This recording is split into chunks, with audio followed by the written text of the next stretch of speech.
Welcome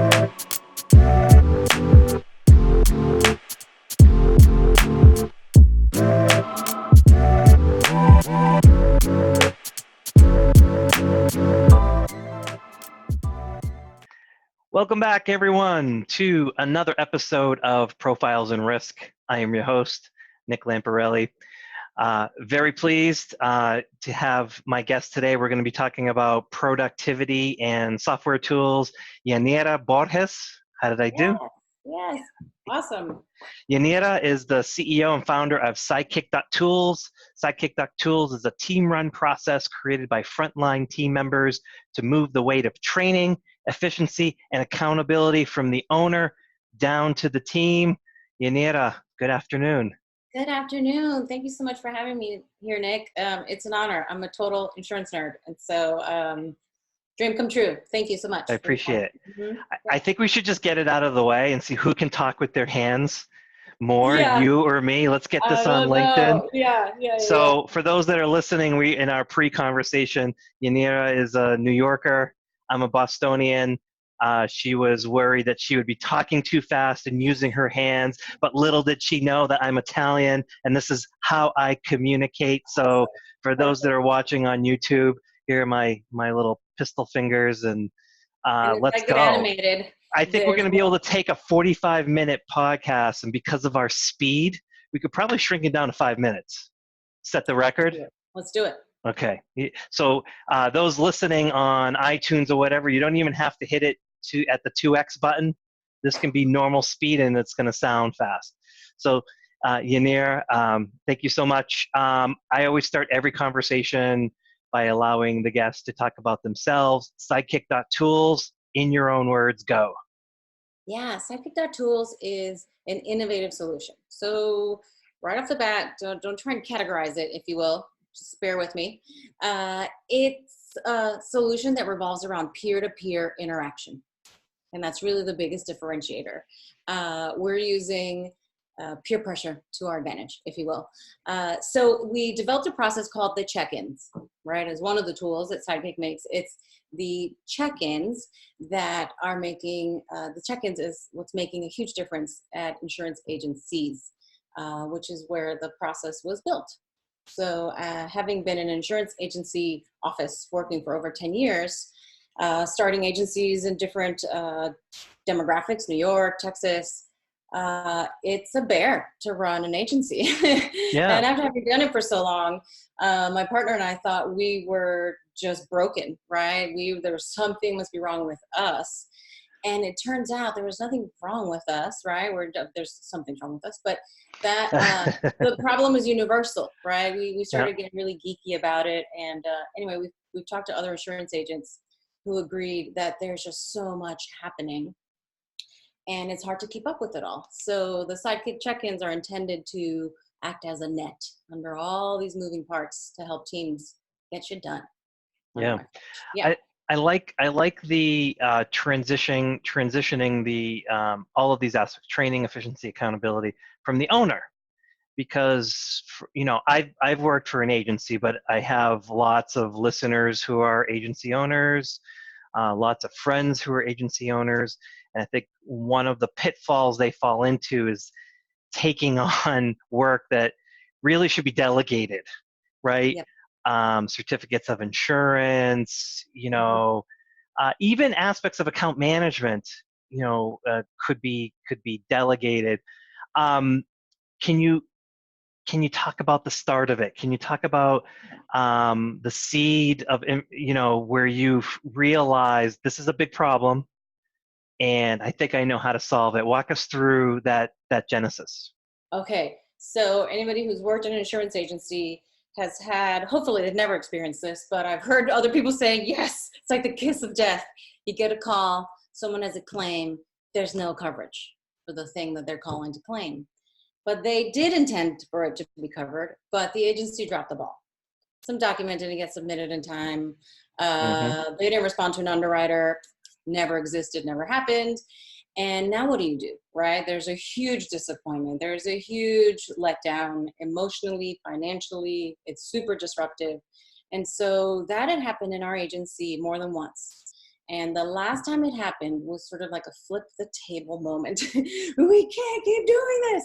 And so we found, in an attempt to figure out, like, how did this happen to us again? We're good people. Everybody's showing up. We're working really hard. We're hitting our numbers, right? We got like rookie of the year. But how did we just like really let down this Yep. family? And it turned out that everybody's just winging it. And so being that we thought we were so, flawed, there are a few of us on the team who are like high ADD, high anxiety, high OCD, right? So we started to build a process around all of our weaknesses, because we knew, left to our own devices, someone was going to drop the ball. Like, with the best intentions, they were just going to forget, and there's going to be a stack of papers, and there was a lost client, a lost sale, a lost opportunity, etc. So we devised this process of checking each other in. So we said, wouldn't it be great if everyone had an assistant, right? To just check in with you throughout the day. Because I know that sales guy will make more calls, or he'll make more dedicated like follow-ups, more intentional follow-ups than if he's just left to his own devices with his massive list of follow-ups, right? And the same on the retention department. Man, if they were really focusing on the key issues and prioritizing old requests over new requests, little things like that, that sort of got us to be like, how do we get ahead of this ever happening again? And it was the check-ins, and we developed it and we ran it on a piece of paper. Like, what are the key things that, Susie needs to do? She needs to do these 3 things every day. And if she doesn't do it, someone else has to do it. Otherwise, the ship is sinking. And so we broke that down for everyone on the team. Okay, this person, these are their 4 critical tasks, etc. Because here's what happened. If somebody on the team was gone for the day, or they left sick, a ton of things went undone. Nobody can help. And so with this program, we were able to see if one of those critical activities didn't happen for whatever reason, they were selling all day, they were bogged down, they left home sick, someone else could step in to make sure they pressed the red button or whatever, made that last phone call, etc. And it shifted everything. It shifted understanding of, oh, wait a minute, this person's in the wrong position.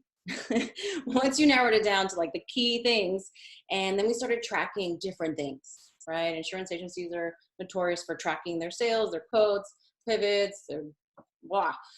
But nobody was really tracking all the minutia that piles up on people's desks, the things that don't ever get entered into the CRM. And that's the big differentiator. That's what we tried to solve. So the check-ins force the human to take stock of what they've accumulated and put it all in one place. Yeah. So the team can divide and conquer. At what point did you say, let's wrap this up into software, and who did that? Well, we, in my team, it was my partner who was talking at his insurance agents group, one of the groups he's in. And he just started talking about this process they were running in his office. And the group was interested. They said, what now? You do what now? I would love to have that. It started out as just like a checklist, right? A basic checklist per role or per responsibilities of like, if you do these 3 things, just make sure these 3 things happen. So that sort of started, and it became kind of fanatical. People were fanatical just hearing us talk about it. And then we said, well, okay, that's where I then took it on. I wanted to sort of step away from the insurance agency space. But I didn't. And you wanted to run a tech company? And I wanted to run a tech company. Really, you're we got here by crazy. accident. Yeah, so I just started testing it out at different agents' offices. And I said, okay, well, let's prove this. We went to teams of like 3 to teams of 35. We haven't gone much larger than like 50 some odd people on one team. And they break down into smaller teams to run this process. But we tested at different demographics, different years in business, different levels of success to make sure the process itself works. And it did. And the results were awesome. The testimonials we got from just doing it are on paper process. Then we built the software. Okay, so then we tested it out with users. And let's how does it work? So let's talk about it. I went to your site. I looked at what the material that was on there. Listened to the testimonials, off the charts. Good. So let's give the audience a flavor for how it would work. What is a check-in? Is it because I'm thinking it's similar to how my calendar reminds me that I have an appointment. And a lot of times I just like, okay, yeah, get out of here. And then I'll miss the appointment or I'll be late for it because I'm busy. And how does this system work? How can I make sure that I'm not forgetting when I do a certificate of insurance, I'm not forgetting to file it with my insurance company or whatever needs to be done. What Mm-hmm. walk us through what someone could expect by getting SideKick.Tools. Sure, sure. Well, first, get a demo. No, I'm kidding.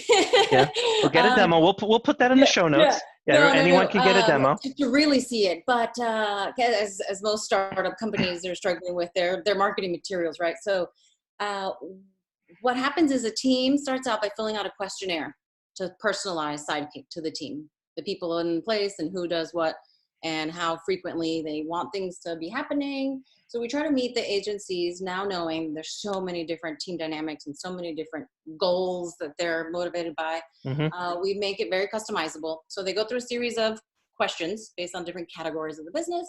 We tailor check-ins to every person on the team, right? So that all happens in like right before you get started. And once we get started, let's assume it's a team of 10 people, whether they all work in the same office, whether they work remotely, part-time, what have you. There's still 10 people who are all dedicated to moving this ball down this court, right? More sales, better retention, to use the two basic examples. And what they do is they team up. So in a team of 10, you'll designate 2, maybe 3 people as the sidekick, right? The assistant to the team. Because we're trying to leverage like having an assistant without having to hire more people, right? Mm-hmm. So let's say it could be the intern, the newest person on the team. It's usually not the agency owner or management. They're not encouraged to be the ones to run it, right? So someone comes and sits at your desk, Nick, in the morning and says, hey, Nick, and they tablet in hand or their laptop, and they click on your name, and the curated check-in for you just starts unraveling like a series of curated questions. And we introduced memes and GIFs into each question screen. So we're trying to make it really funny so that you'll do it. Entertaining. Yeah, entertaining. Yeah. And laughter also plays another key role in this whole process. But so it's a series of questions that you get asked by someone. Imagine someone's coming to take your vitals in the morning, right? So they're taking your vitals at work. Okay, how many emails in your inbox that really need attention today? I know you have like 2,000 emails, but what really needs to be addressed today is an example. If you clock in, you might get asked, have you clocked in yet? Do you have your tools open? Okay, great. So there's a checklist, and then there's questions. What are your goals for the day? What's your biggest priority? These are just examples of some of the types of questions. And the purpose of the check-ins, they take 2 to 3 minutes, are to get hyper-focused and get pumped for your day. So it's just like you get a coach in the morning, you get a high five, I'll see you later. And the teams who are using it frequently throughout the day, they'll meet again, sometimes 3 times a day. But most likely it's twice a day. And towards the end of the day, the check-in questions are different. How did you do with your goals? How far did you get? What else did you accumulate? And so the check-in questions touch upon your inbox, your voicemail, your CRM, what's in your notepad, what's in your head, right? We're trying to capture all those things, including your calendar. And we sort of give you a prescription for the day. Okay, you gave it, right? You said, I need to do this, I need to do that, I have 3 appointments. Okay, great. And at that moment, when you tally it all, something happens for the user where they say, holy crap, I can't do all of that. Or, ouch, I gotta step it up because that's a lot to do. So we're quantifying the totality of all the crap that one has to do in an attempt to help the person just see the enormity of it, because sometimes it's really large. And if it's not, then there's room to redistribute work. Yeah. Right. So takes 2 people to interact, and you just answer questions. So the person who receives the check-in is just answering questions, and one person is asking the questions, and it takes 3 minutes, and they do it 2 or 3 times a day. So how'd I do? You did great. So the question would be, is it an actual human being that's going to be asking the questions every single day? That's what has been happening over the past 2 years. Okay. And we have daily users. We have someone who's been on the platform for 2 years. And I'll be honest, there's some months and there's some weeks where the team's just, it's intense. There's big shifts in whatever industry they're in, right? There's a rate increase and everybody loses their mind and then they come back in a few months, right? So our long-term users have had dips in usage, but they immediately come back to it because they say, holy crap, I need to check in, right? They feel the rise of stuff. Yeah. So some teams, executives, for instance, don't want to be checked in twice a day. So they do it once a week, what have you. But we found that you can check yourself in. The software is built in such a way where you could do it yourself.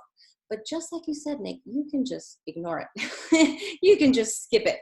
And so the real power is in having another human, even if it's on the phone, to ask you what your intentions are for the day. Yeah. So how does this differ from the mountains of advertising I get on Facebook and other sites that's saying, manage your team with our tools and you'll have more productivity and efficiency? Talk about what's different about SideKick.Tools. The real difference is the peer-to-peer interaction. We've done some testing, right? Chatbot check-ins, in-phone check-ins, a stranger who's not part of your team checking you in, and they all have varying degrees of success. And the most successful is the peer-to-peer within the team when it's possible. Some teams are moving so fast, they're just like, I'm never going to do that. So they'll hire someone, literally they've hired someone to be the sidekick for everyone on the team because it was that valuable to them. After having been checked in for a few months, they say, holy cow, we can't not have this. So the real difference is that human component. Users say that it snaps them out of the whirlwind for just a second. Mm-hmm. They might even be in a moment of panic and don't even know it until they're like, oh crap. And the minute you see your sidekick, you almost, and I check in every day. I don't want to do it. Get out of here. I have too much to do. But man, am I glad I took the 3 minutes, sometimes 5 minutes to. So that's really it. It's the human connection that's the difference. Yeah. Your story reminded me the first time I got a second monitor. And I would see people with 2 monitors. And I'm like, why do you need 2 monitors? That's ridiculous. Then you get 2 monitors. It's like, I can't ever go back to one. It's I'd be less efficient. Yeah, can I have a third? Yeah. So that's the real difference. The other difference that we just sort of again happened by accident is our expertise and our understanding of what happens in the day-to-day at an insurance agency. So we have pre-built a lot of content for someone who doesn't even have the time to think about what they want their check-in to be, that we can guide someone through like best practices, if you will, to make sure that things are getting done. We found that there's a lot of lost revenue due to undone tasks. Crap, people don't want to do. Scanning in a document, returning a phone call on time, etc. And we were losing a lot of money. So it's the thing that makes it weird and that people don't want is the thing that makes it work really well, which is stop for a few minutes and talk to another human okay, about what's happening. Mm-hmm. So let's talk about productivity. Let's get into the philosophy of productivity. And you've been doing this for a little while now. Mm-hmm. I know you predominantly focused on the agency side, but I imagine you'd have aspirations beyond that, because it sounds as though that's something that's really more just about teams and productivity versus the industry itself. So what suggestions, what do companies get wrong when it comes to productivity? This is a topic mm-hmm. very close to my heart right now. Really? Okay. Yes. Well, I will speak from personal experience, personal opinion. I've done a lot of research, but I am not an academic.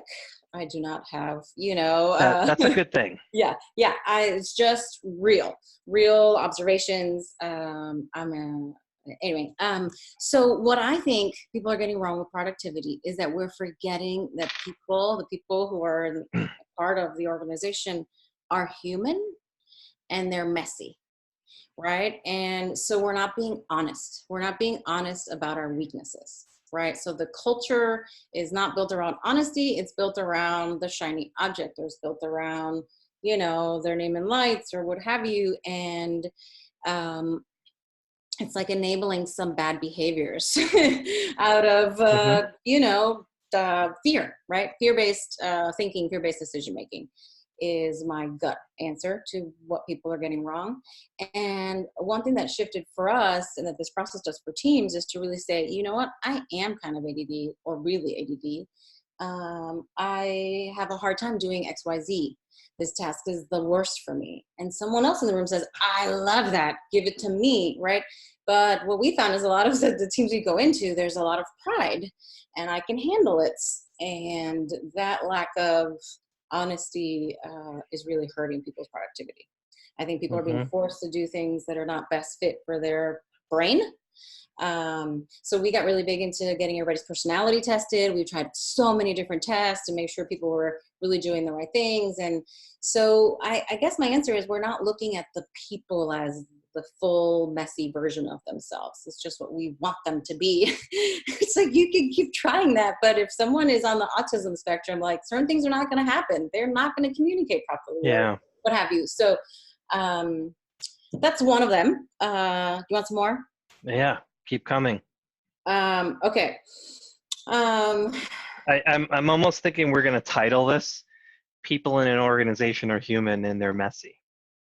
Let's do it, because they are. That's the whole point of Yeah, it. I like that. It's not to micromanage. It's not to like, it's really just to provide support. Yeah, messy's a good word because we are messy. But I like to use a sports analogy.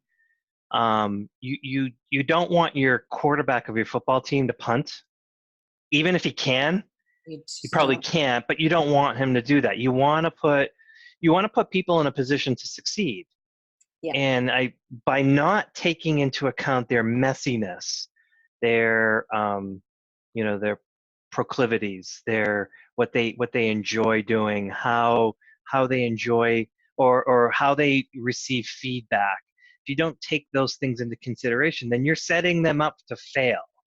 Pretty much. And really increasing stress. So one thing that I'm really passionate about is stress management in the workplace. I was experiencing like physical issues from the like ridiculous amount of stress in my life until I started meditating. Same. Right. Yeah.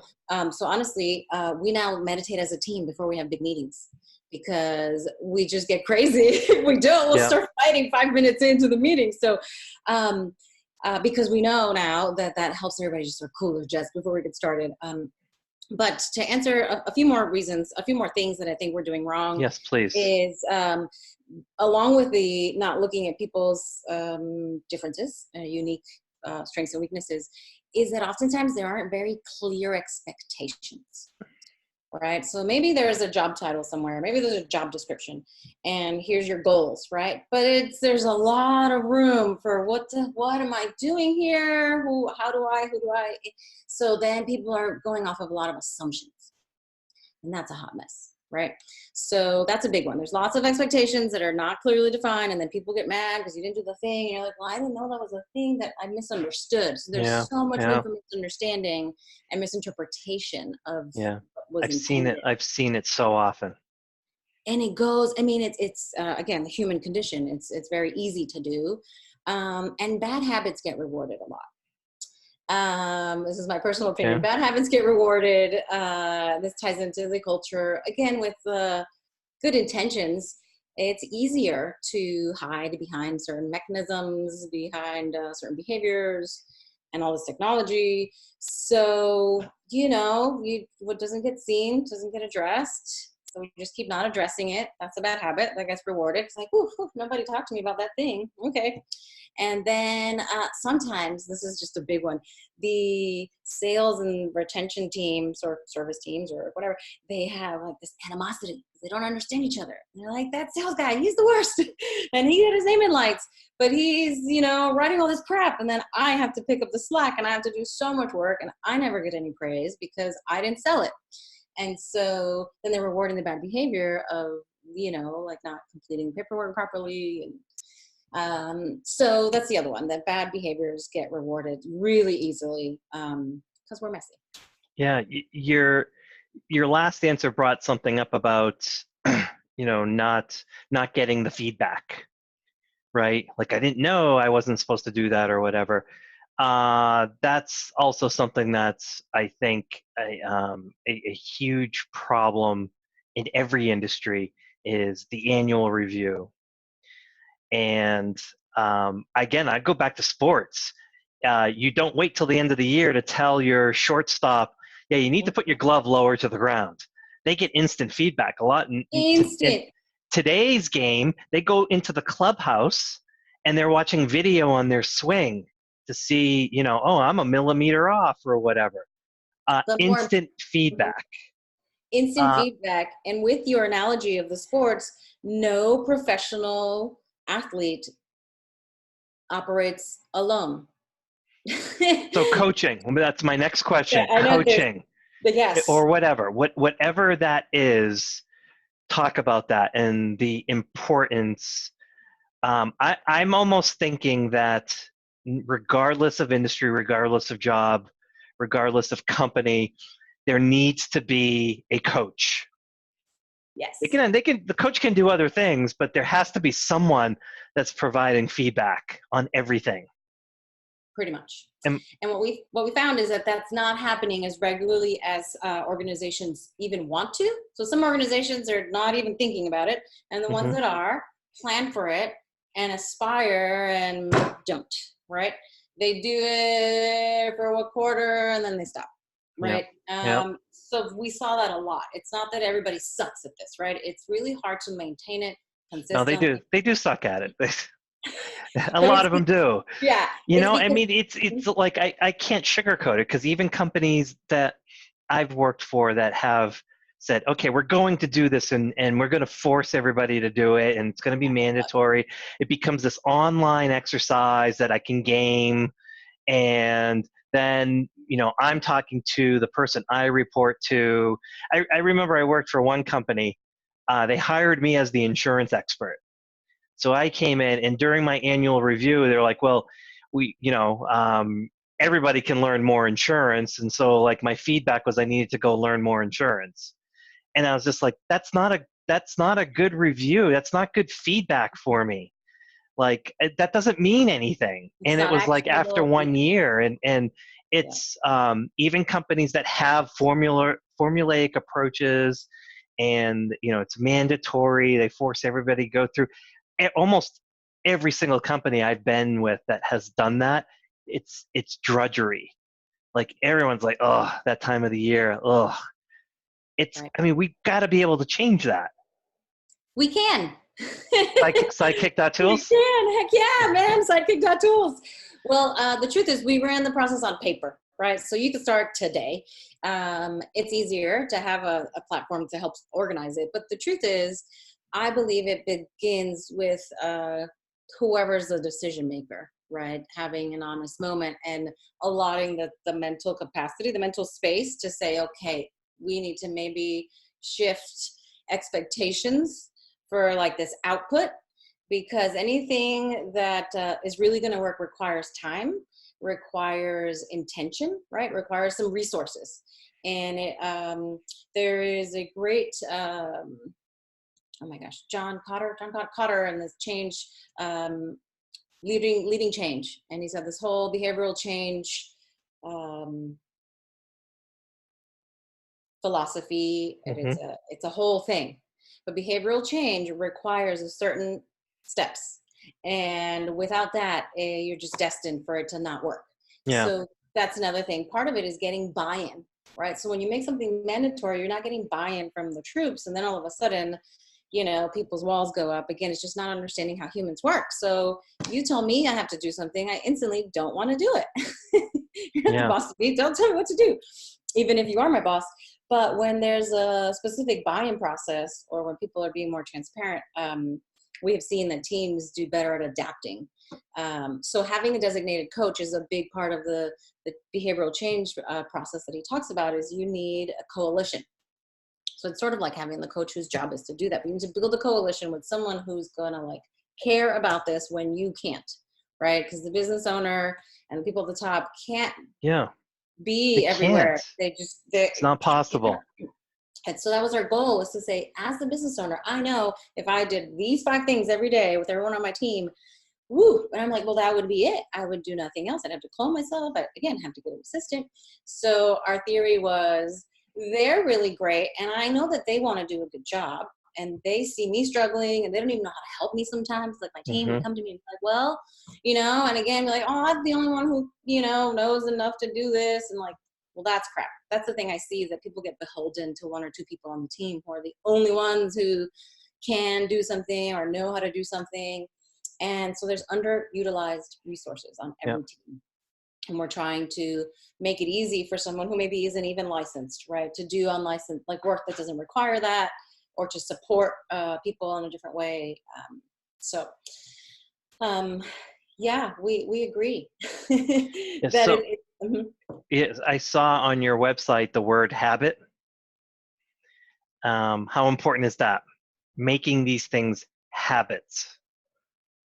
Making these things habits, making anything a habit is just as important as having a coach, right? I was an athlete. I played college basketball. I played basketball since I was 8 through college. And we all have habits, good ones, bad ones. Teams have habits, right? Each person has a habit, and the teams have habits. And they're critical, and they require care like plants do. And they require attention to be like, wait a minute, that's a bad habit. And if you're just going to keep spiraling on. So we built this in such a way so that it is a daily habit. And we've proven that people do it 2 to 3 times a day, which is crazy. I can manage to do it maybe once a day, and that's still like a stretch for me. But without the habit, similar to exercise, yoga, meditation, what have you, everything is just harder. So we found that, speaking of habits and bad habits, some of our users get in and they're just so overwhelmed with demands, clients, underwriters, what have you. And you just walk in and you just get to it. Paralyzed. So you go to the shiniest object, the person who's screaming the loudest. The first thing on the email. Who's got capital letters? But guess what? You need to scroll down 200 lines because that person just left you. You just lost that client because you took 2 weeks to get back to them. And so we're trying to build the habit of taking your vitals, right? With this check-in, assess what really matters before you dive in.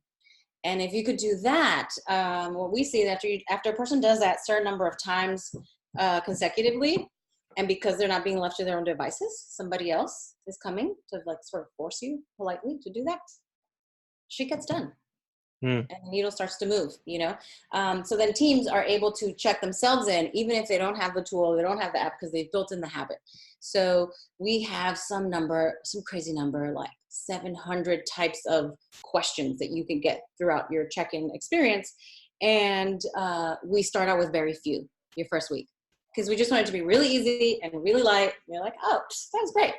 And then the questions start to get more in depth, and the user gets to sort of indicate if they need more things. A really cool thing we do is we ask the users in the middle of their check-in. So every check-in has some basic components, right? I'll tell you a little bit about mine. What's in my inbox that really matters forces me to scan, and I'll star them. Even if I just star the ones that really matter, it'll help me when another 100 come in later that day.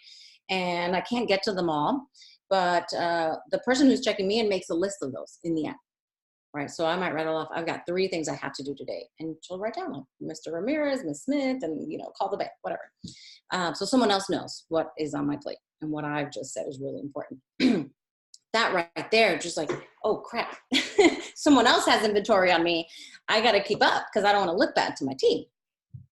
But the really cool question is there anything you need help with? So some questions come around every few weeks, every month, every few days. And there is a question that's specifically there to help teams develop and train. Oftentimes, there's a huge gap in age. There's a huge gap in gender and how we communicate, right? So people are afraid to talk to each other and to confront each other and to say, I'm struggling with this or I need help with that. So we ask both the management and the teams what they need help with, or is there anything they need to talk to someone about? Right? And you can almost like send a message to the person and say, hey, boss person, I need help with my spreadsheet skills, whatever, I don't know. And then we advise that person to sort of create a tally of, these are all the things that my team has told me they need help with. And then they meet once a week, ideally. And then boss has a list of things that the team has said, this is what I need help with, right? So there's no guessing and like, what does my team need? I don't know how to help them. We're giving everyone opportunity to talk, even if they're not in the same room, if they're afraid to talk, etc. And so the habit of getting together is what we are really passionate about, because that's how the changes we've seen really take place. I love the message. For those that are interested or listening that want to build better productivity, better business efficiency culture, what would you recommend for those? You said you did your research. Yeah. What should people be researching? Well, this all started with our personal experience, right? Honestly, I'm going to tell everybody to go to therapy, right? You go to therapy if you really care, or get a coach yourself, right? This whole idea of really understanding what you're doing and why you're doing it, then translates into like how we're going to do it and how we're going to do it with ease. But that's a side note. That's not very actionable for everybody. I recognize that. But this started with us with the 4 disciplines of execution, right? Like we just sort of bought into it. And we built an app that supports all of those disciplines, right? There's a tracker and there's a wildly important goal. And we're trying to keep the wildly important goal wildly effing important by asking you every day about it, right? So what matters and how does your team work, right?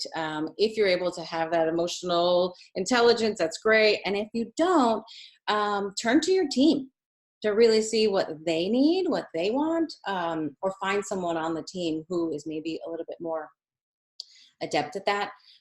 We gathered a lot of insights from agile development, because obviously we were developing software and that was new to us. The agile development model is really interesting. So this is what I want to leave people with. I don't know if this is actionable for anyone, but the way we have made it possible to like move mountains, what it feels like for us to move mountains, to develop software in this short period of time and to get users, etc. We had a big vision, right? And we said, okay, to pay the bills, you need X number of users at this amount of time, blah, blah, blah, right? So we then broke it down by quarters. So I like to break down the year goal into quarters. So the whole goal is to break things down into bite-sized pieces so they're not so paralyzing, right? So when you break it down by quarter, you're like, okay, phew, I don't have to worry about like the 10,000 things I want to get done. I just need to worry about these 500 right now. Okay, so then we dig deep into that quarter. What are we doing that quarter? Who do we need? What are the resources? And then we break it down into weekly sprints. So nothing matters but what's happening that week. Don't worry about what's due in 3 months from now or the end of year goal. We've already thought about it in advance. And we broke it down and we knew we have to do this by this and this by this time and that by that time. So just trust in your planning process and dig in and commit to just 1 to 2 weeks at a time. So this happens a lot in agile development, and they meet daily. They have the scrum meetings, right? Sales teams sometimes have these stand-up huddles and what have you, but they break big things down into smaller and smaller and literally daily pieces. So that really is it. It's going to look different for every team. But if you can break it down and lower the stress for the users, users have told us that they are so overwhelmed, they want to quit, right? Like so many users, we walk in, they're like, I hate this job. I hate it. I wish, right? But they can't leave. Feel it. Yes. And it doesn't have to be that way. It shouldn't be that way, right? That's a big part of our passion is I was tired of seeing my team members leaving, feeling bad about themselves. If you've ever worked a day handling calls in an insurance agency, like you're going to feel bad about yourself. There's a lot of stuff that's going wrong or people have problems, right? So by nature, we're dealing with this intangible product that is based on, tragedy, right? Protecting against tragedies. So there's, if we can lighten the mood, right? So I met an agent in California who's trying to operate like tech software companies, like a Google, right? So they're trying to change the culture to be like, okay, we don't have puppies in the office, but we could have puppies in the office or what have you, right? So if we could just lighten the mood and help people de-stress, they have increased capacity, period, end of story. So when you can do that in lots of different ways. Some people just want time off, right? Some people need a nap. You'd be Yeah. surprised how many people don't go to the doctor regularly. I mean, this sounds crazy, but your team members are a resource, and they are human, and they have health concerns, and oftentimes their body's failing them. Nobody knows. Well, what do you expect? They can't get, they can't operate like a So workhorse true. if they are suffering with a disease that nobody knows about. So my message to leaders everywhere is to remember your humanity and everybody's humanity, and whatever you're planning, that they're not just cogs in a machine, and not every cog works the same way. Yeah. And try and make it fun, because Yeah. it's too short. Beautiful message. Beautiful Yeah. message. Okay, we're going to finish off like we do with every podcast, learning a little bit more about you. Okay. But of course, I'm always selfish. I'm going to try to prune some answers and steal some ideas. But first things first, what's your basketball team? I don't have one. Oh, you're a New Yorker? You're not a I Knicks fan? know. Well, it's kind of, I mean, Well, yeah. the truth is I have moved on over to yoga. And I meditate daily, so I Yeah. just don't follow. The yoga team. Yeah, there is no real yoga team. There's types of yogas, but I stopped. I'm a mom, right? So right now, my favorite team of any kind is, well, the crazy posse in my house of toddlers and pets. But when I was an avid basketball player, it was the Chicago Bulls, because I was Michael Jordan. Michael Jordan. Yeah. Yes, of course, of course. So aside from SideKick.Tools, what tools have you found that make you productive and or organized? I love this answer. Yes. Okay. Out of necessity, we started using Salesforce. Mm-hmm. Necessity mainly because our core users, that was a big part of their component, and they were struggling big time adopting it. It was like new, right? It's been around forever, but it became new to some of the users, and we made it our mission to see if we could increase adoption of Salesforce. So we started using Salesforce ourselves. It's amazing. I'm not endorsing, but for us, it's taken a lot of work to set it up properly, but it helps automate a lot of things. It helps with the transparency piece, to make sure everybody knows what they're doing. Another one that we use is Zapier, right? Just Zap. There's a Zap for everything, and we try to eliminate steps, because there's so many steps, and we hear it. They're like, you got to click 10 times to do the thing and to do the other thing. So in cases where people can use that as an integration tool, there's lots of things you can do to make people's life easier. So it's awesome CRM, Zapier, which is sort of like an odd answer. And because we were in software development, I really love the Atlassian suite of tools. Oh my gosh. Jira, Confluence, Trello is part of the Atlassian family now, I think. And they're all around moving fast and communicating, like hyper communication. So they have lots of integrations with all the G Suites and the Slacks and what have you. So I'm a fan of the Asanas of the world, right? Because by nature, I love lists. I love to-do lists. So anything that does that, we're a big fan of. And I have a meditation app. That is, which one?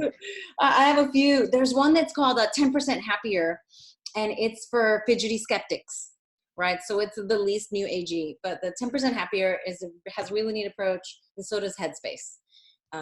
One's like more cartoon, and one's more totally different vibes, but I recommend it. I recommend any sort of app that brings mindfulness into the workplace. It sounds hokey, but I have data to prove it. It makes a difference when people just take a beat before they dive in. Yeah. Did I answer your questions? You did. Final question is, what books have been influential in your business and or personal lives? So it could be either. Be anything. I had it almost was like lightning struck. I was maybe 20 years ago, Think and Grow Rich by Napoleon Hill. Whoa. And back then, even that was really dated material. So this is just like the foundation of, going big or going home, right? And dreaming and getting out of your own way and that sort of stuff. So Think and Grow Rich has been a big one. Obviously, the 4 Disciplines of Execution is something we really, really committed to. The E-Myth was one that really helped us. We were insurance agents sort of by we didn't wake up saying, I dream of being an insurance agent. Our relatives were insurance agents, which we find is very common. Yeah. Right. And then all of a sudden we felt like we didn't fit and we didn't really belong here. We're like, well, so the E-Myth helped us understand a lot about separating sort of what you think is, I'm a baker, so I'm gonna open up a bakery type of thing, to really understand like, how the pieces work. So the E-Myth was really great. And lastly, my most recent like lightning bolt is this book called Letting Go, which has nothing to do with productivity, but it has to do with the mechanism of letting go. PhD wrote it, and it's just sort of like deconstructing thoughts and stress and anxiety. So yeah, they also made a movie about it. Let it go, let it go. It's called Letting Go by PhD, not Frozen. And that one's random. That one's out there, but Okay. I will put all of those in the show notes, and I thoroughly enjoyed this conversation on coaching, productivity, efficiencies, being mindful, and to top it all off, humans are messy. Let's embrace it. Yeah, let's build around it. Okay. That's the competitive advantage we can all leverage right now. My guest this week has been Yanira Borges. How's that? Perfect. Good. Gracias. Thank you so much. All right. Bye-bye.